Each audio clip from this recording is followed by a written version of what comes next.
August 27 പ്രാസ്കോണ്ടു മാതാവ്.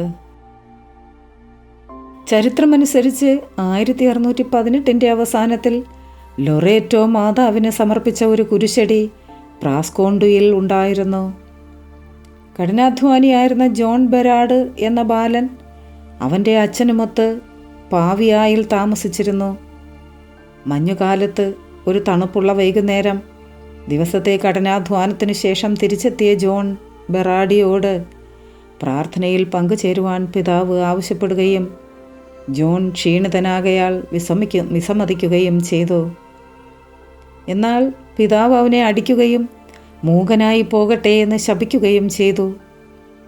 പിതാവിൻ്റെ നൈരാശ്യത്തിൽ ശപഥം ഫലിക്കുകയും മകൻ മൂകനാകുകയും ചെയ്തു.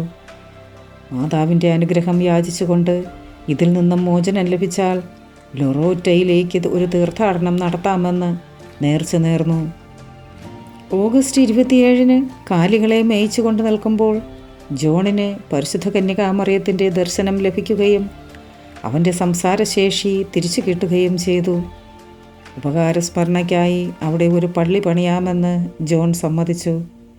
അവനും അവൻ്റെ പിതാവും നേർച്ചപ്രകാരം ലൊറോറ്റയിലേക്ക് തീർത്ഥാടനം ചെയ്യുകയും രോഗം ഭേദമായതിനാൽ അത്യധികം സന്തോഷിക്കുകയും ചെയ്തു. Ave Maria.